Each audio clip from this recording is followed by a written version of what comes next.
Good evening or good morning, whatever it is, wherever you are in the world. I'm Alan, the Love Engineer. I'm here with Goddess Andrea and Nisanka, and we are 3/4 of the Love Shack. Hopefully, Mitra will get on later on this evening, but if not, he will definitely be back next time. So today's topic is dating as parents. Now, the world of dating in the current age can be a little bit daunting of its own self, really. But then when you're a parent, it gets even more daunting because you never know how an other person is going to affect the dynamic between yourself and the kids, and whether the kids affect the dynamic between you and them, or whether you date another single parent or not, or just stay single. So it is a big topic for everyone involved. So as we have a parental coach on the call, Miss Nisanka, let's start with you. Oh, thanks. Where do I start? I think, thanks, I'm Nasanka, a conscious parent coach, helping parents connect with their children. And these are moments that could create chaos in children's lives unless we we are skilled and we know how to handle these situations. The transitions, even a little transition, can be quite challenging for children. And depending on who your child is, some children adjust to transitions like that to water, and some children take a lot longer to come around with the changes and the transitions. And if you have children with additional needs as well, especially neurodivergent children, then neurodiverse children, then you've got an additional task in hand. So the word we need to remember is the transition and safety, obviously, transition safety. Say, for example, you've been dating for a while and there's obviously different stages of this, right? And you go out and date. Children don't really need to know because you don't need to really rock. You don't really need to bring in news and make their lives a bit anxious when you start getting to know someone. And at the same time, when you know that something is real and you want this person in your life, children have to be a part of it because without that, you can't really figure out how things are going to work. So it's a bit of an egg and chicken situation, which one you do well, you don't know. And you've got to really trust your instinct here. But whatever you do, obviously, safety of children comes first. So until you know that person, not to leave children alone, so safeguarding, to be as priority. Second, that handle the transition and make children a part of the process of decision making. Not that they make decisions for us, but they can equally be a part of decision making and be a part of this conversation so they're aware, they are made aware of the transition, they have a choice in what they say. Um, Not in the sense that they can actually rule our lives because we are individuals, we have our own lives as well, and it's about us living our lives, um, being uh, being our children's trusted grounded place. Quite a challenging role, right? Quite a challenging role thing to do. So depending on your children, take it either slow.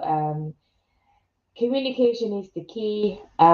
Keeping children informed, you know, having getting them included in decision making, and just gradual following children's kind of um, um, following your children basically in terms of how fast you want to progress in terms of getting the children involved. Obviously, your relationship with your new partner, that's what something that you decide. But when children come into to play, then you let the children, you just observe and decide how much you want to follow them.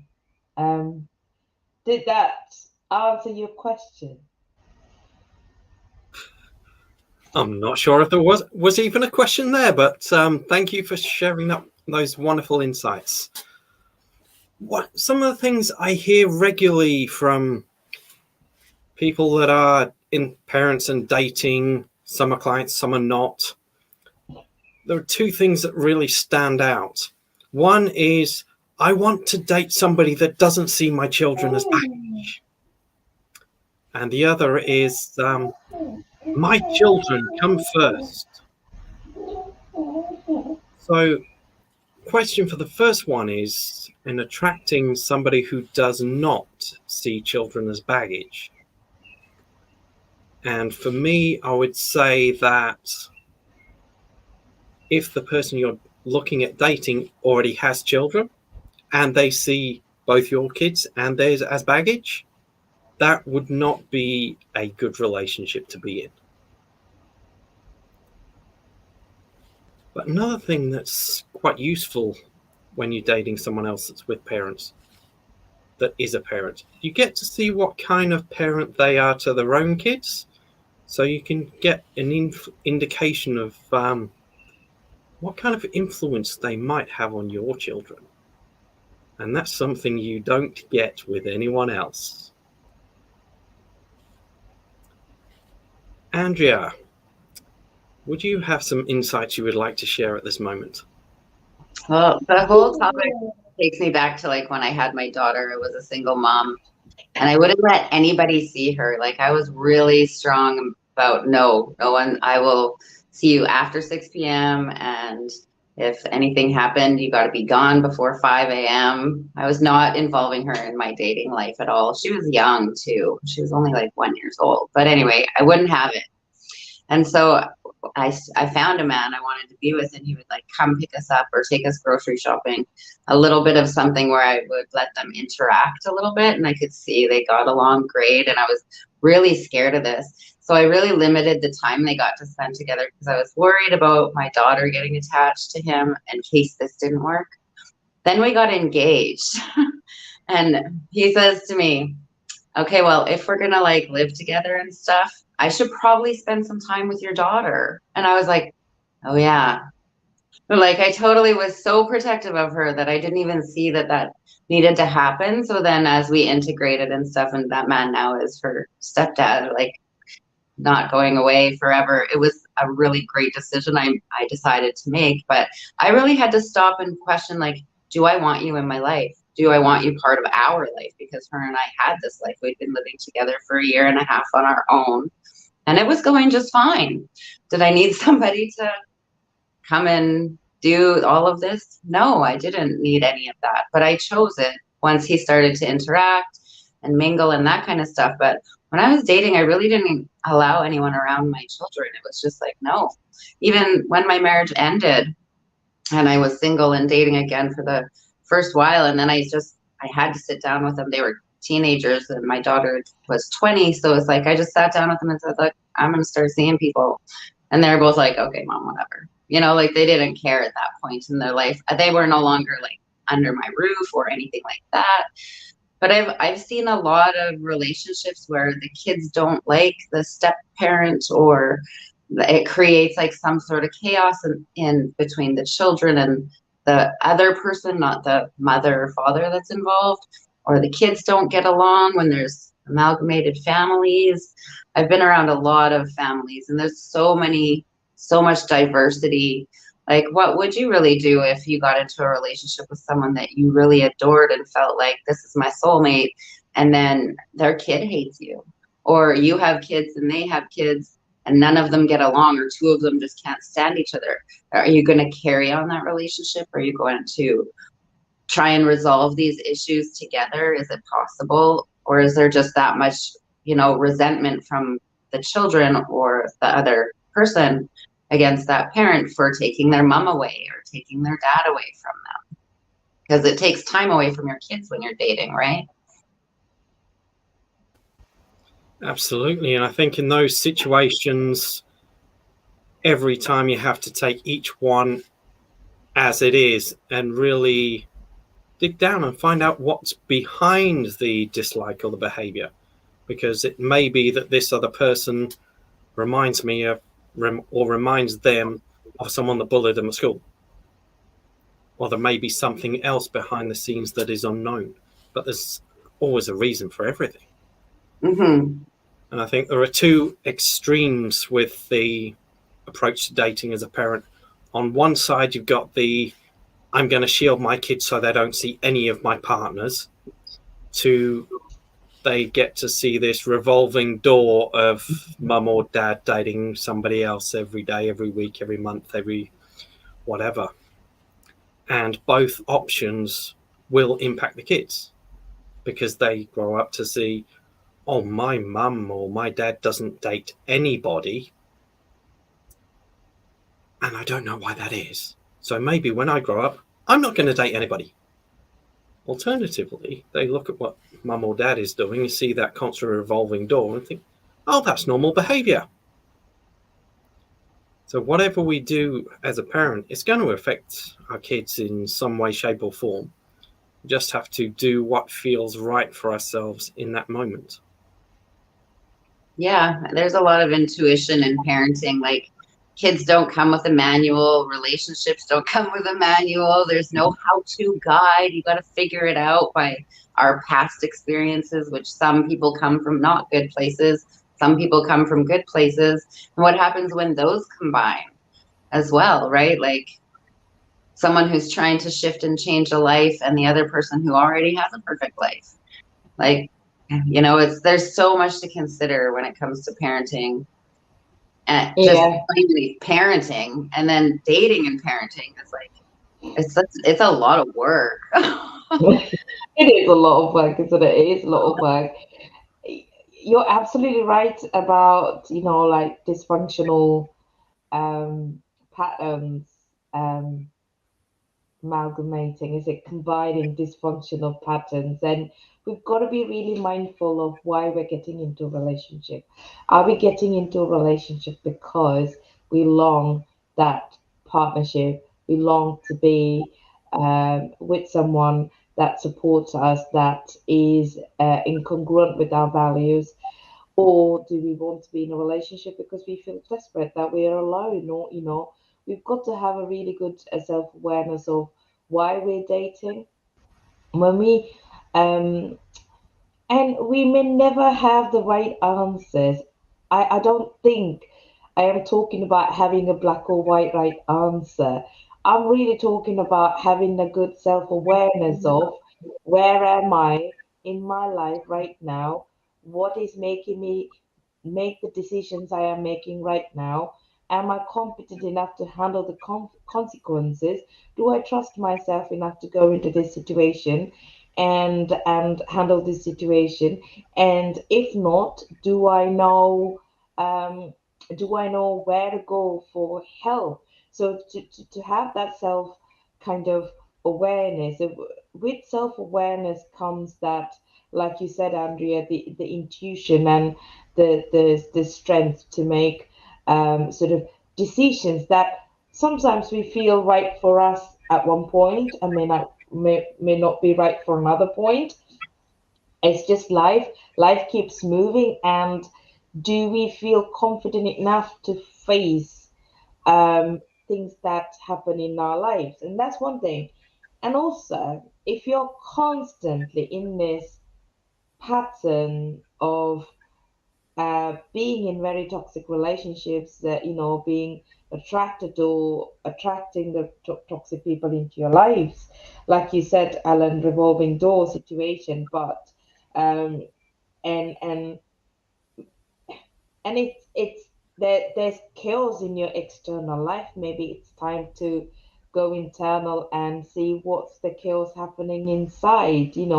It's about having that self-awareness. Like Andrea said, dating is hard, relationships are hard.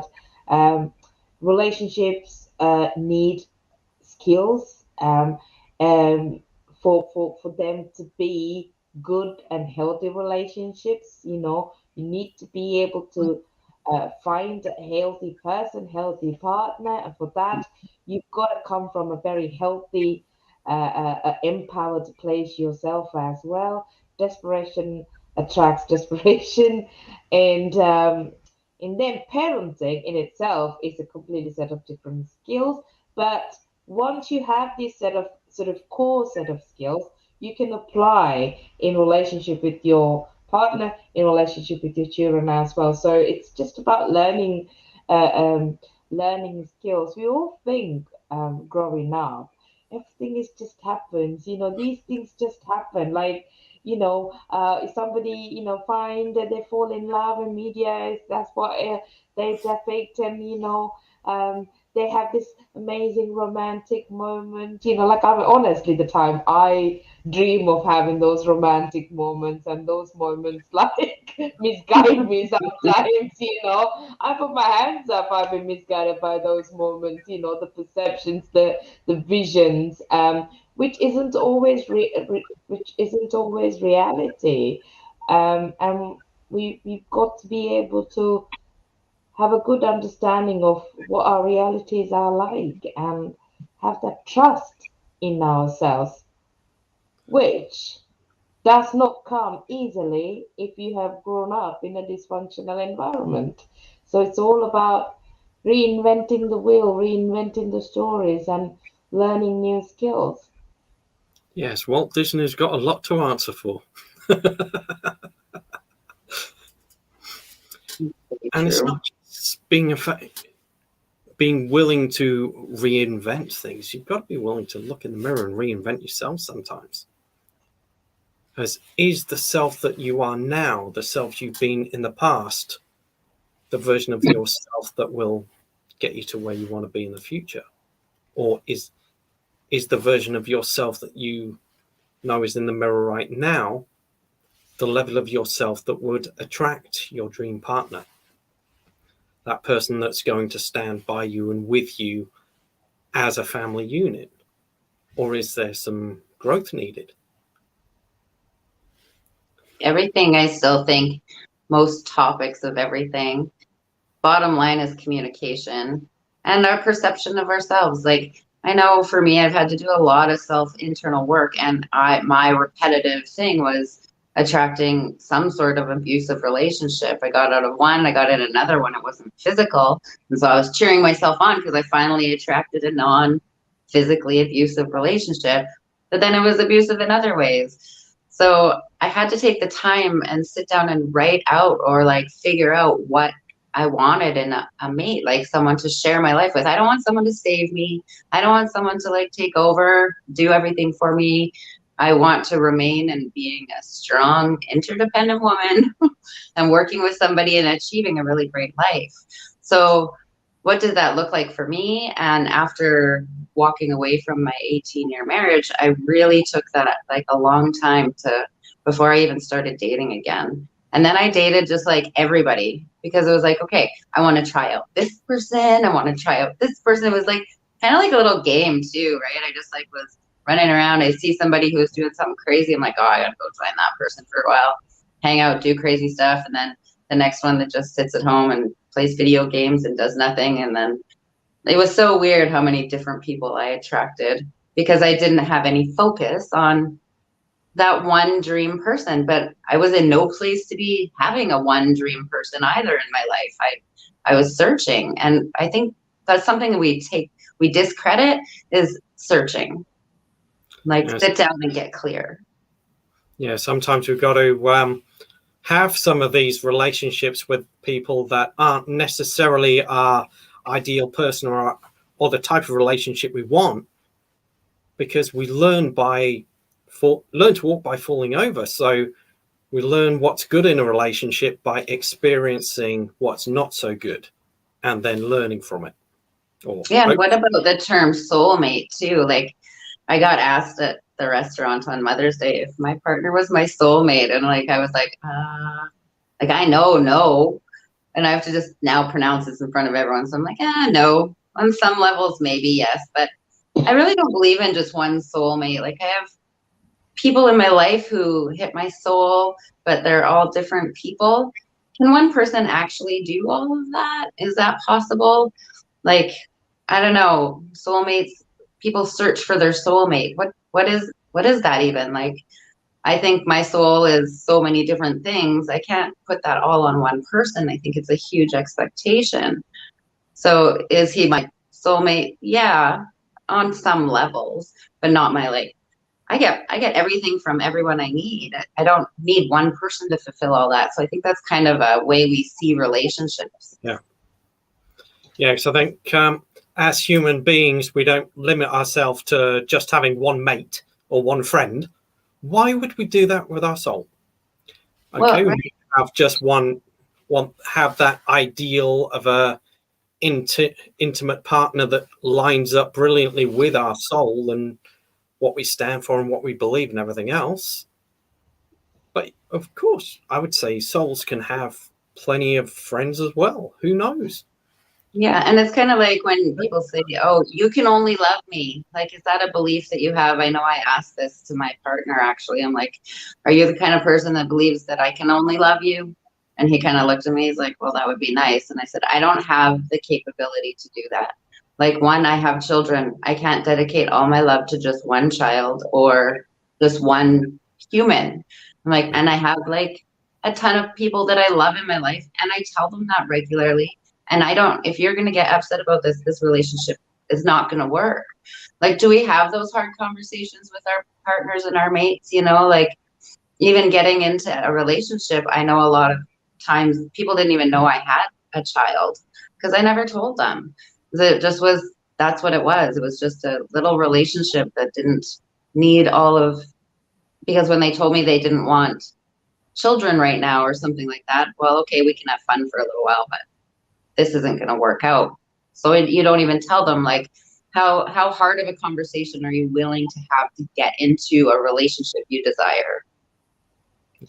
Yeah, I mean, the dating as a parent, this is what you said about communication is so important. So you have this conversation. Depends on your intention for dating. If you're intending to have fun and have a casual relationship, not to get any children involved, then go ahead and do that, right? And then you can draw the boundary where the conversation starts, where the conversation ends. Then again, make sure that you're in control of that decision. No, you're not like spun around by us, influenced by other people, or you're not being charmed by other people. You're not getting trapped in these infatuations and having your dreams, hopes high, and then get heartbroken. It's very important that we get really intentional. And then if you're going into a relationship with the intention of finding that person to settle down, then it's important to have certain conversations. What's your views on parenting? For me, that is a top of the priority list in conversations. What's your views on parenting? I see these standards, or standard is a very kind of a very masculine energy word, but I'd say this is how I'd like to see parenting. This is how I view parenting. This is how much I commit to parenting. What's your view on it? And if we don't match, we don't match. Because for me, that's the end of the conversation there and then. No matter how much I am attracted to that person, I want to be with that person. For me, that is a breaking point if you don't agree on the parenting style, because my child is she lives with me full time, and she's part of me, and I'm responsible for her until she's 18, which is going to be a long time. And that's that. So you have those conversations straight away. Like Andrea said, it's about having very clear idea of who you want in your life, at what point you want them in your life, and how you want them in your life. Um, I read something really interesting that got me really curious about the word compromise, because we have been trained right from the start that relationships all about compromise. And for a certain for a long time, and I thought, yeah, compromise is a way to go forward in a relationship. Now I'm beginning to question more and more on the concept of compromise, because I think depending on your partner, that compromise can be so toxically used in the relationship to manipulate you, coerce you. So you've got to have a clear understanding of, if you were happy to compromise in the relationship, what is your boundary? Where do you draw the boundary? This is how far I'm gonna go. Anything else, not for me. So you've got to have those boundaries very, very clearly drawn. And it's very easy that when we get into a relationship, even if it's casual, companionship, you name it, BDSM, whatever the dynamic that you're going into, it's very easy to be influenced and sort of having these lines blurred over time because we kind of adjust to each other. And so a sense of you as a person, in sense of an individual as a person, is so important. Like Andrea said, my my world is not just this person. I've got friends, I've got families, I've got my business, I've got my child. So and also away from all of this, I've also got me as an individual, my own time, right? My own time. So how do you manage all of these boundaries? It really comes down to having a really good, strong sense of awareness of who you are and what you want in your life, and uh, and being able to communicate from a very beginning. Yeah. We often wait until we are triggered, we suppress them, we are then triggered, we blow up. We don't have effective communication. That's one thing. Just want to drop this out there. And if you are dating a narcissistic person, communication never works. So I've got to just drop it out there, because communication is a trap when you're in a narcissistic relationship. It does not work. So do not engage. So find somebody who can help you, who's an expert in that area, who can help you out, because compromise and the communication, two tricky concepts in a relationship. And so you've got to be really clued on. You need to have your head screwed on in the right place when you date, because you've got to have an understanding of what the red flags are, what the green flags are as Yeah. well. So you know who you're going to invite into your child's life. You know, and then the transition can be easier because healthy people, mature people, they know how to handle a conversation with the new child in their life, right? It is insecure, unhealthy people who just react to everything. Healthy people know how to be with children. And this is my experience, having worked with children for 20 years and still working with them. Children are one of the best measuring sticks when you know if this person is a healthy person or not, because children can say immediately. They just sense it for some reason. They just know. So do They dogs. just know. Yes, the dogs and the children are your best measuring stick. Children know immediately, right? They got that sense because they're their body and then intuition, it all works well. It's still not conditioned well, still haven't got that ego developed yet, but they know very well. Children are intelligent enough, so trust what they say. In any case, trust what your child says. Go with that. Yeah. That's the Yes. practical advice. That old saying that there are three things that always tell the truth: small children, drunk people, and yoga pants. Yoga pants. Oh my land. But That was a good one. Yeah. that certainly killed the conversation, hasn't it? Yeah, that was pretty funny. We go from like depth of the conversation to about an old drunk man. What's Yeah. that? See, I could put it back on. Like when I left Yeah. marriage, my kids were older, and then I didn't date anyone. My husband, he got a girlfriend like a month after I left, and they're still together and whatever. It's been quite a long time, but I took that couple of years to heal myself and figure out what I wanted, because I realized, became aware of my patterns. So I worked on myself really hard. But when I met somebody, like I hung out with them a few times, and I phoned my kids, and one of the conversations we had, like, the man I'm dating is like younger than me, and it's so weird. It's hard to, like, I've never dated anyone younger than me. So it took me about 2 years to get over the age difference, because he's 12 years older than my daughter, but he's 9 years younger than me. And I have like this age limit that he's just right on the edge of, you know? And I was like, okay, first of all, you're young, so do you want children? Like, if you're dating someone without children, does he want children? I didn't want any more children. So I was willing to be like, okay, let's just walk away. You can find someone you can enjoy children with. And then he decided, like, he told me he doesn't want kids. And I said, okay, cool. I got 2, but they're older. They don't need a dad. They don't need like, my daughter already has 2 dads. We don't need any more dads in our life. Can you just be a friend? You know, like, can you just be a friend to them? Can you, like, and so when I phoned them, I had FaceTime with them, and I said, okay, I met somebody and I'd like you guys to meet them. Well, they were both shocked, because I don't really introduce anyone to my kids. So I said, I finally found someone. And when they met, and my daughter phoned me later, she's like, Mom, he's so young. And I'm like, okay, let's not talk about that. Like, age can't be a thing. He's not looking to be your dad.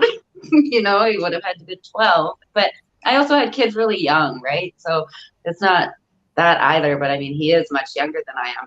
Took me a long time to get over that. But are these, like, things you need to consider, like, even with older children, or even if, you know, your children are young enough to have a conversation?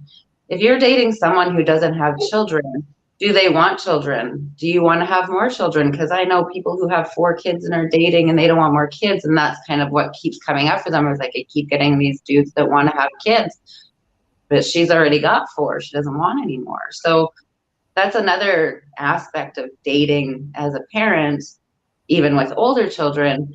Bring that person into your children's life. It doesn't matter what age they are.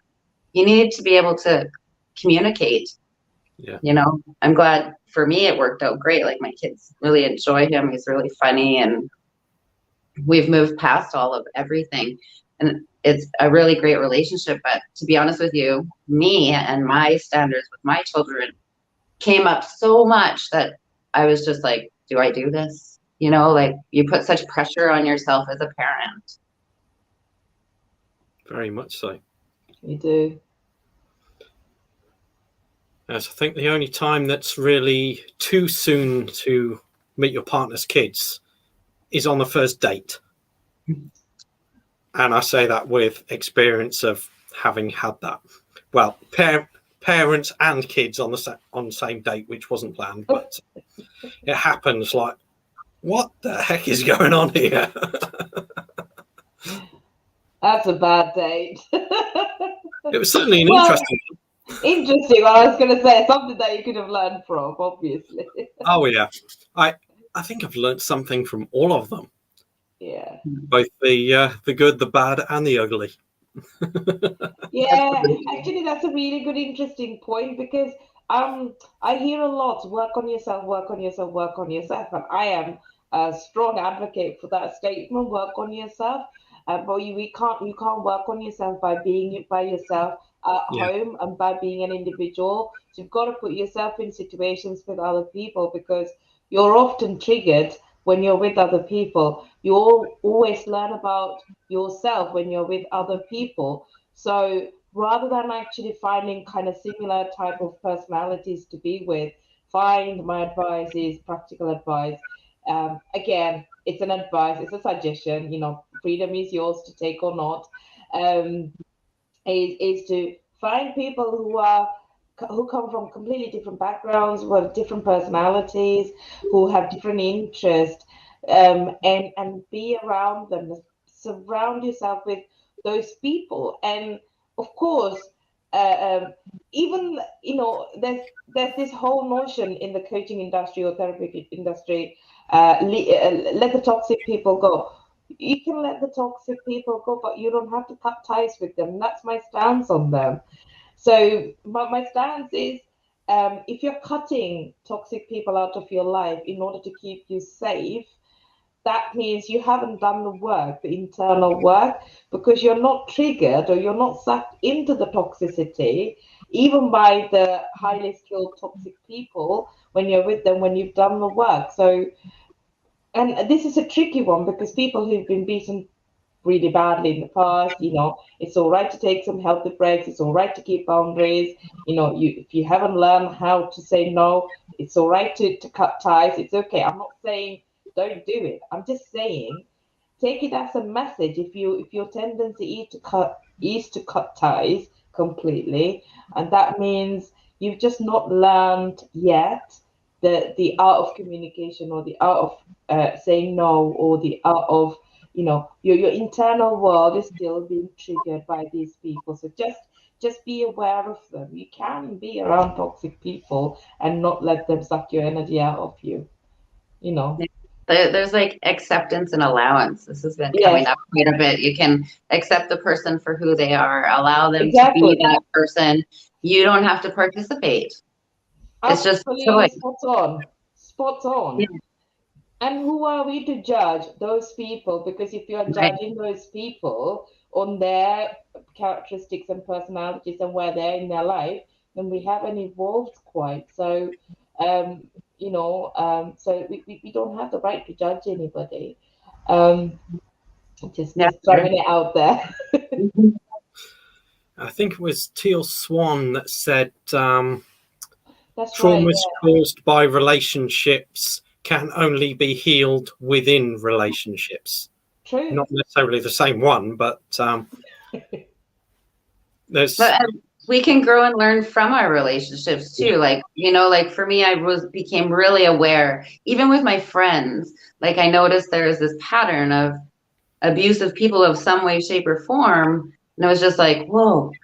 And I did cut my circle real small. And the people who are around me, there is acceptance, there is allowance. When we make a mistake, we're allowed to make mistakes. We're not like, you did this, you did that, and all that place of blame and judgment. And just someone can be like, hey, you know what? I really didn't appreciate that. And it's just like, oh shit, I didn't even know I did that. Okay, cool. Thanks for bringing it to my awareness. Because sometimes we behave in ways that we don't realize. So we need other people who can communicate effectively and Yeah. not blame. You made me feel like this is not even an acceptable argument for me because I can't make you feel anyway. That's your Yeah. choice to feel that way. And when you Yeah. say that to people, they actually don't understand it. Some people, they're just like, what are you talking about? I'm like, you're Yeah. pointing a finger at me. What's going on with you? Are you okay? I start asking these questions and they're like, you are weird. I am weird, but I also know how communication works. And when we live in that space, you got to cut people out sometimes. It doesn't mean you have to like literally cut them out, but sometimes you do have to literally cut them out. Sometimes you can. I'm not saying you can't. I'm saying it doesn't have to be your choice all the time because you don't want to isolate yourself from the world in order to protect you. That's an indication that you haven't healed yet. You've got still things to heal. And again, if you've got this just narcissistic partner or ex-partner who is just sucking the life out of you, you cut them out. You can grey wall them. Of love course, them they from a have distance. techniques. Don't Yeah. even have to feel obliged to love them, like you just love yourself and you can just grey wall them. There's skills to learn, obviously. And again, bear in mind, whatever we discuss here is not the ultimate truth, it's not the only way. And we come from our own experiences, we bring our own modalities, what we've learned, and, how we work with our clients, and you may have different things and just things that you may disagree. um, but we not but how we've come a long way in terms of our healing. We've come a long way, so we bring a lot of experience in terms of healing and having dealt with these situations in our lives, and that's what we kind of bring to this table. It doesn't mean that it's the ultimate truth, and that Yeah, is not absolute in anything. That's why we have such a broad dynamic of people on this call with 4 different countries, 4 different cultures, 4 different life experiences, men and women, masculine and feminine. If there was a different mix, it's here. And we all have perspectives and all listen to each other, which I think is beautiful. It's so cool to know, like, whatever you've been through on your journey, someone may have experienced something similar or completely different. And I know when I was younger, I used to get mad at people who had it all, you know, they had it all together. And I'd just be like, because thinking I would never get there in my life, right? Like, I was like, God, I was so hurt and drowning in my own self-pity.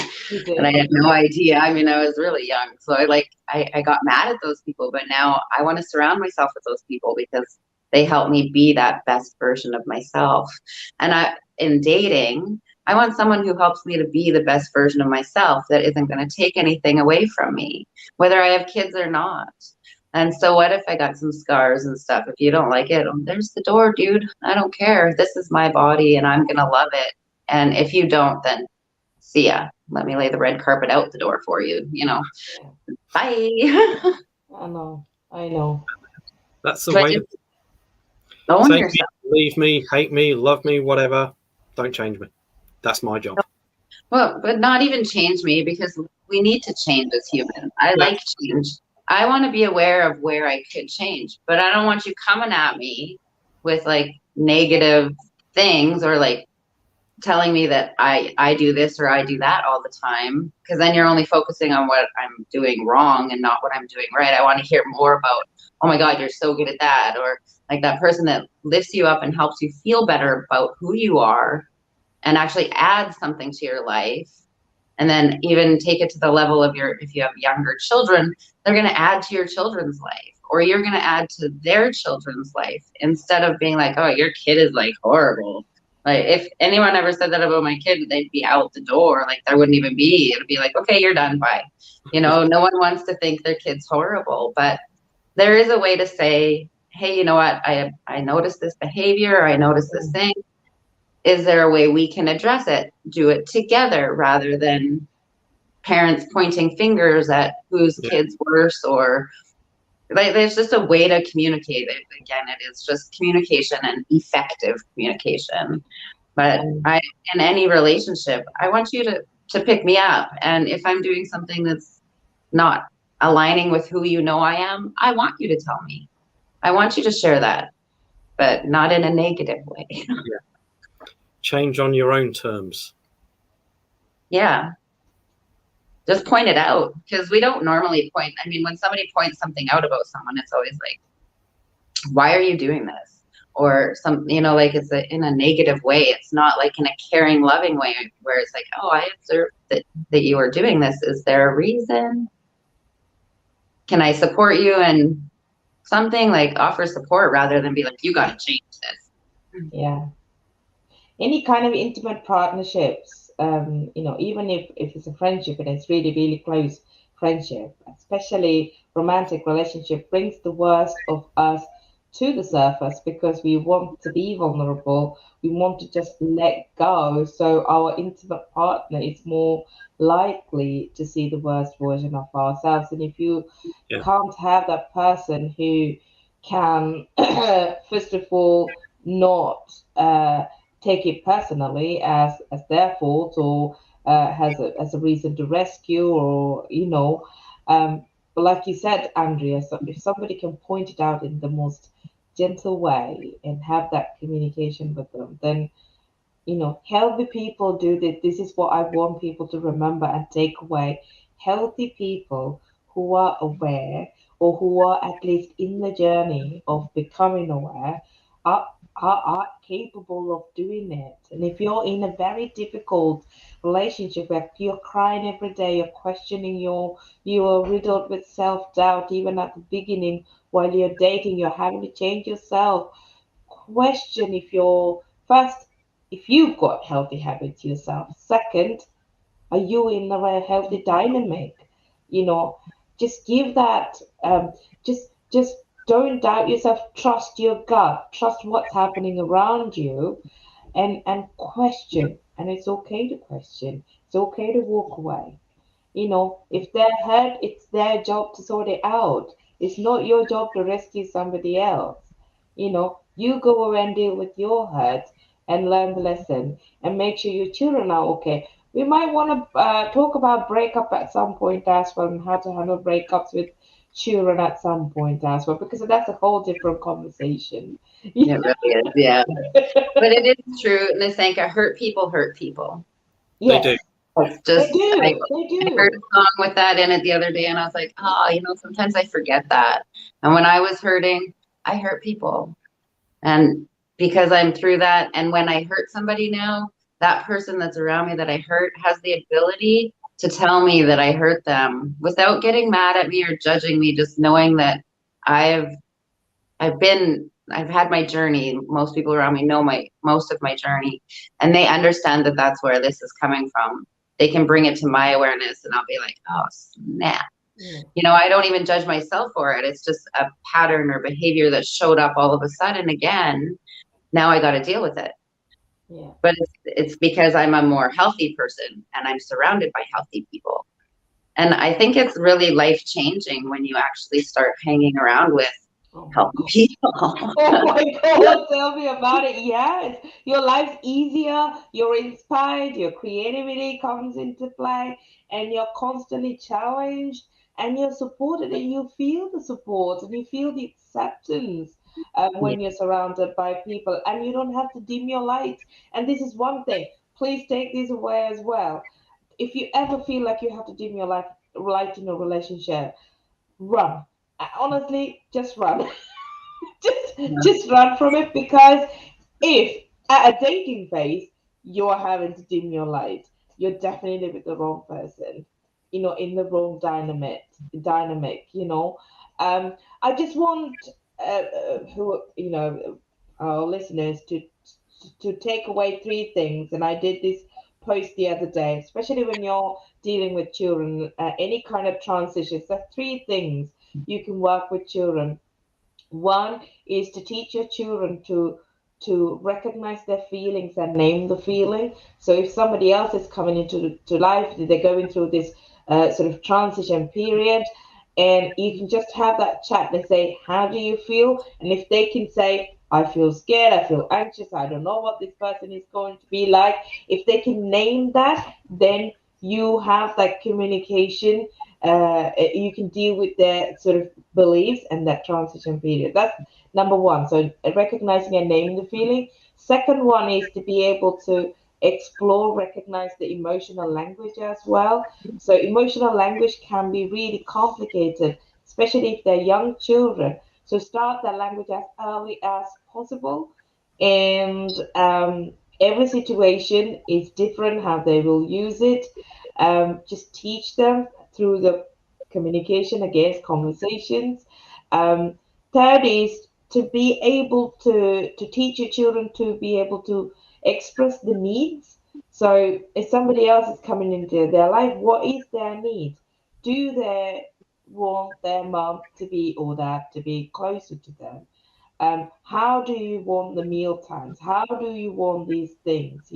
So can they express these needs openly? And if you can have these three things, my eye is itching, I'm sorry. If you can have these three things, if you can teach your children these three things, I think most of the transitions can be handled smoothly as possible. I agree. It's also like that in any relationship. Yeah. Apply that to any relationship and you'll probably Apply get that a to good result. any. Apply Yeah. that to any. I was gonna say what you were saying is like support over I had a word for like someone who supports you over bringing you down, you know? Sacrifice. Support over Support over sacrifice. suppression. Like we really need to learn to I think the whole world could benefit from communication skills. Yeah. But isn't this something that's like being learned now though? Like back in the 70s and 80s or 60s, you wouldn't be able to even think of having a conversation with your mom about, Mom, this situation made me feel this way. And then you know, be like, get out of my face, go get, you know, like we're just coming into this consciousness of being able to have these things. So the more we can share, pardon? I'd have got a sore backside if I said something like that. Right, exactly. So we're coming into this new consciousness, and it's like not easy to for some people either to see, like people asking kids like, are you hungry?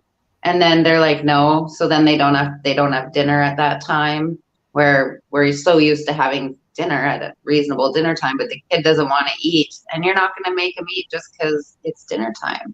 And that's completely okay, because you might eat, but the child won't, but he'll eat later, she'll eat later, or that whatever. was the case when we were growing up. It was like, you get given, you eat what you get given. At the time, we give it to you, and then you go to bed when I tell you to go to bed. Yeah, you're not tired, and then you get in trouble because you're still awake 2 hours later in your room. Yeah. I told you to get to sleep. And these things still happen. I'm aware of times. I think we've gone past our usual time. But have you got any questions there, Alan? We've got a couple of comments, but no specific questions. Danny says, yes, kids say it how they see it. And a compliment sandwich. So I'm not sure if she's hungry or something, but I think compliment sandwich is when you say something positive and then sandwich it with a negative thing, and then say something positive to finish off the conversation. Yeah. I will tell you that that's a very cooperative, manipulative way of conversation. It's not very honest. No, it's manipulative conversation that was invented by corporate world. That is not very healthy in a relationship, by the way. I teach it, but I don't teach it like that. I teach it like, give the person a compliment, then address the issue. If you're having a hard time talking about the issue, it actually makes it easier to address the issue. So you do a compliment, address the issue, do a compliment again. It softens the punch, but it's also for people who can't say that situation that you were doing made me feel this way, because they'll have a hard time with emotional identification. And so when you're just learning that, I've learned the compliment sandwich actually does work when given in the right way, not that manipulative way.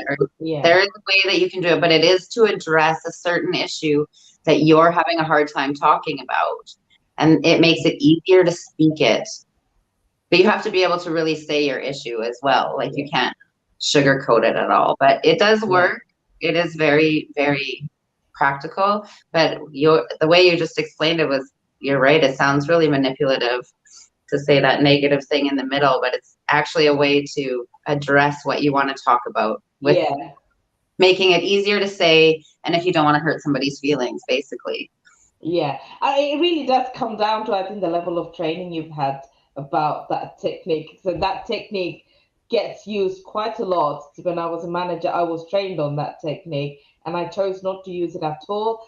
Instead, I went with, what would you like to hear from me? Where would you like to start? So kind of let the person guide me in conversations. And that worked for me as a person, because the way I was trained was very, soft on the blow. And people, it depends on the person. Obviously, some people will still take the negative away and not the compliment away. So it's got to be. Anyway, it's a different conversation for a different day, I think. I think it's also like the being able to have the conversation with more of an open mind. But again, you probably taught that way back when, and people are learning different forms of communication right now. Yeah. And that actually does work, and it does help people say, like, even if it is like, hey, Nasanka, you sure are so beautiful. I have a little issue I'd like to talk to you about. Is that possible? When can we have this conversation? That's using a compliment sandwich instead of coming and attacking you with something. I didn't like the way you acted right there or whatever. It just kind of, that's how I teach to use it. It makes it a lot easier. Approach to the old, we need to talk. Yeah. Come in, close the door. Done now. And the other person goes running away. I don't want to talk. Bye. Come on in, close the door. Yep, no one wants that conversation. Oh my God, I can't remember I used to do that, when I was like early into my managerial positions, like, come in and close the door. Anyways, we all learn, don't we? I thought you were going to say, I can't believe I did that when first into my marriage. Oh. All right. Oh, boy. Again, relationships, there's so many aspects to it, and add children to it, and it's like, what is best for you and your family? Yeah, because you take yourself to every single relationship you have. Yes. Whether it's the generation below, the generation above, whether it's friendships, business, work, whatever. Yeah. You don't go anywhere without taking you with you. No. Right. So always look after that connection with yourself. Powerful when you love yourself first. So powerful. So anything you would like to share in closing? I've got self-care toolkit that people can download in my website.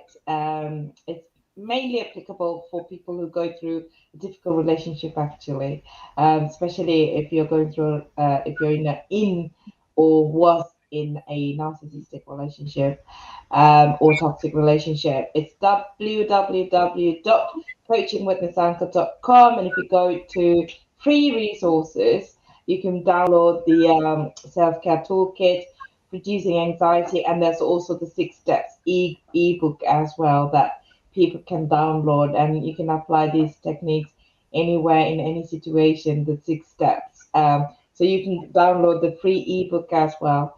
Yeah, and then you'll read a little bit more about me on the website anyway, about parenting, all things parenting and relationships.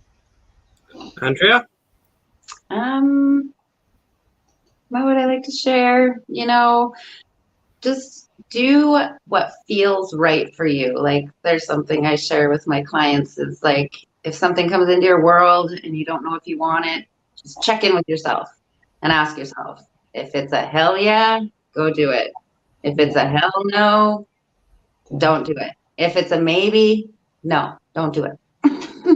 There's only one thing. Just check in with you and trust yourself and love yourself, really. Nothing can really penetrate you any longer when you find that self-love. Yeah. Nothing can penetrate with you without your permission. Right. Absolutely. And on that note, I will say that we will be back next month at some point. Mitra, you're welcome to join us next time. And we'll see you all then. Have a beautiful day. Bye. Okay, guys. Bye.